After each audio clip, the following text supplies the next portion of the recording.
Assalamualaikum warahmatullahi wabarakatuh, sahabat yang dirahmati Allah. Nabi Isa alaihi salam adalah salah satu nabi yang wajib diimani seluruh umat Islam di dunia. Beliau diutus oleh Allah Subhanahu wa Ta'ala kepada Bani Israel karena kesesatan yang dilakukan oleh kaum tersebut sepeninggal Nabi Musa alaihi salam. Tidaklah sempurna iman seorang Muslim bila tidak mengimani keberadaan salah satu dari 25 nabi-nabi yang memiliki kemuliaan di sisi Allah Subhanahu wa Ta'ala. Pada akhir zaman, Nabi Isa alaihi salam akan kembali turun ke bumi untuk membunuh Dajjal, musuh umat Muslim yang paling ditakuti karena kehebatan fitnahnya. Nabi Isa akan datang kembali ke muka bumi demi menegakkan kebenaran serta memberi petunjuk jalan menuju keselamatan. Selain itu, ia juga membawa misi penting untuk membunuh Dajjal. Dajjal akan menyebarkan fitnah, kemudian berusaha menyesatkan umat manusia agar jauh dari jalan Allah. Tipu dayanya amatlah dahsyat sehingga yang baik akan terlihat buruk. Namun, tahukah Anda mengapa justru Nabi Isa alaihi salam yang ditugaskan Allah Subhanahu wa Ta'ala untuk membunuh Dajjal? Mengapa bukan Nabi Muhammad Shallallahu Alaihi Wasallam yang secara syariat sebagai junjungan seluruh umat Muslim di dunia? Sejatinya, hanya Allah SWT yang tahu alasan mengapa mengutus Nabi Isa untuk membunuh Dajjal. Tapi sebelum lanjut, jangan lupa klik tombol subscribe, like, komen, dan lonceng notifikasi sahabat untuk mendukung channel ini agar terus menyiarkan syiar Islam. Serta silakan tulis harapan sahabat di kolom komentar. Semoga semakin banyak yang mengaminkan, maka makin cepat terkabul. Membuktikan Nabi Isa masih hidup. Alasan pertama yaitu membuktikan bahwa Nabi Isa masih hidup. Bangsa Yahudi dan Nasrani percaya bahwa Nabi Isa dibunuh dan disalib oleh orang-orang Romawi. Namun, sebenarnya Allah Subhanahu wa Ta'ala menyelamatkannya dengan menggantikan peran Nabi Isa alaihissalam kepada orang yang wajahnya diserupakan dengan beliau. Sedangkan Nabi Isa alaihissalam sendiri diangkat ke langit atas izin Allah Subhanahu wa Ta'ala. Karena ucapan mereka orang Yahudi, sesungguhnya kami telah membunuh Al-Masih Isa putra Maryam, Rasul Allah. Padahal mereka tidak membunuhnya dan tidak pula menyalibnya, tetapi yang mereka bunuh ialah orang yang diserupakan dengan Isa. Ini sesuai dengan Al-Quran surat An-Nisa ayat 159 yang artinya, tidak ada seorang pun dari ahli kitab kecuali akan beriman kepadanya Isa sebelum kematiannya.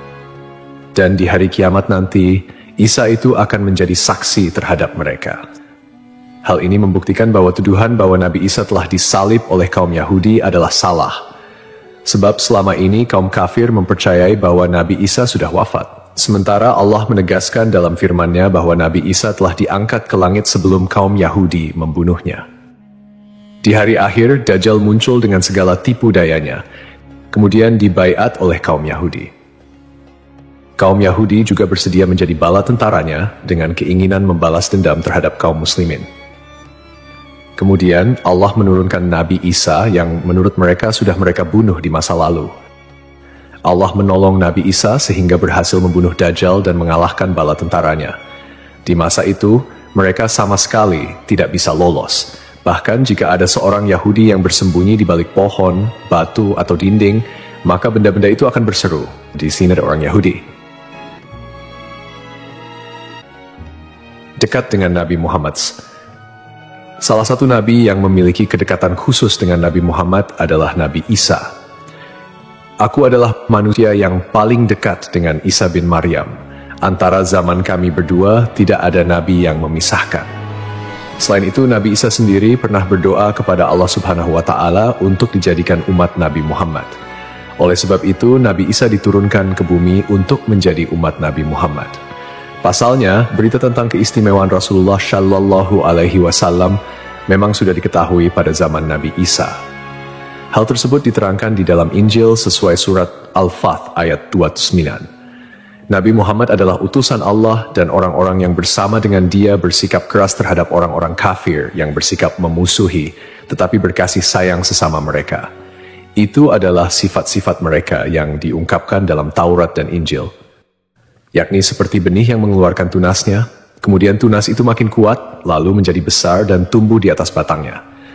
Tanaman itu menyenangkan hati orang yang menanamnya. Keadaan mereka diumpamakan seperti itu. Karena Allah hendak membuat marah orang-orang kafir. Allah menjanjikan kepada orang-orang yang beriman dan mengerjakan kebajikan di antara mereka ampunan dan pahala yang besar. Nabi Isa alaihissalam kembali turun ke bumi diyakini akan menegaskan kebenaran dari ajaran Nabi Muhammad SAW. Tidak bisa dipungkiri bahwa saat ini banyak umat Nabi Isa yang tidak menerima ajaran Nabi Muhammad SAW. Padahal Nabi Isa alaihissalam merupakan pengikut dari Rasulullah SAW. Al-Baghawi menceritakan dalam tafsirnya bahwa ketika Isa alaihissalam mendatangi Baitul Maqdis, di mana orang-orang sedang bersiap salat asar, maka imam di masjid itu mundur dan menyuruh Isa untuk maju. Namun Nabi Isa enggan dan ia tetap salat di belakang imam dengan syariat Nabi Muhammad SAW.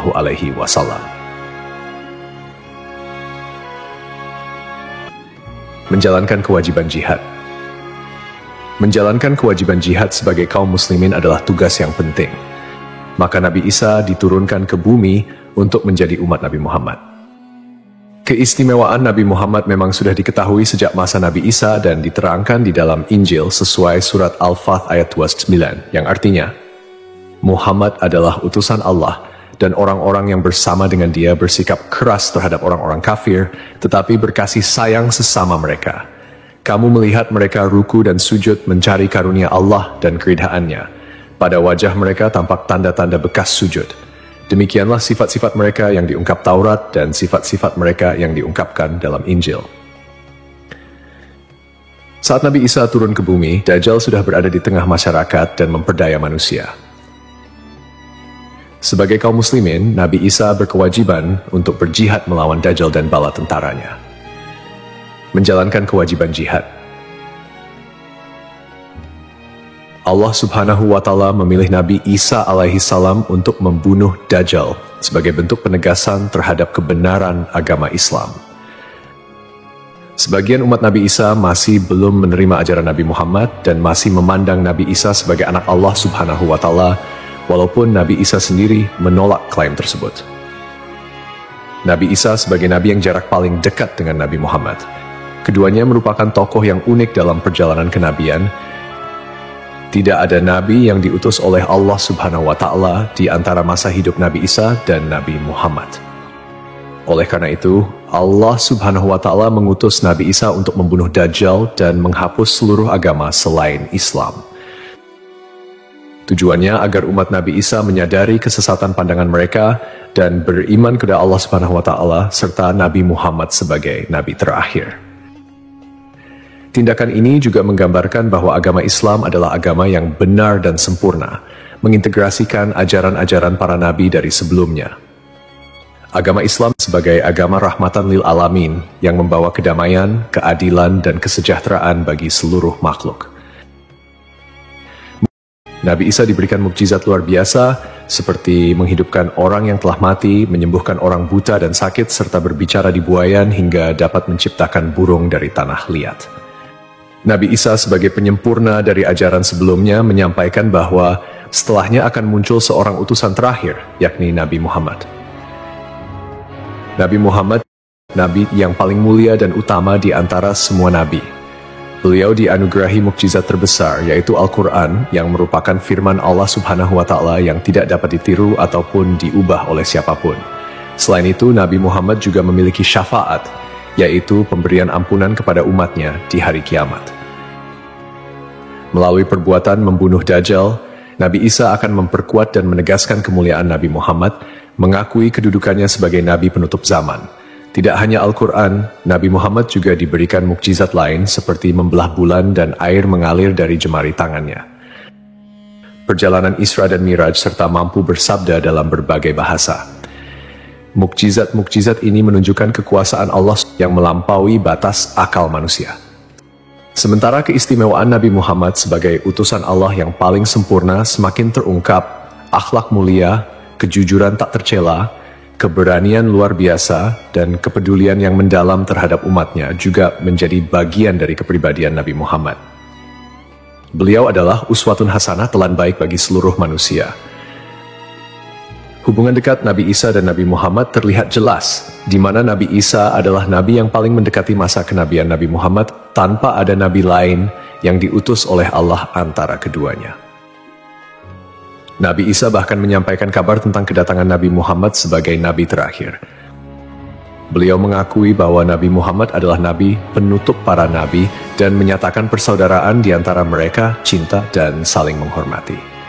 Nabi Isa dan Nabi Muhammad menjadi bukti kebersamaan spiritual dengan mengakhiri keberadaan Dajjal.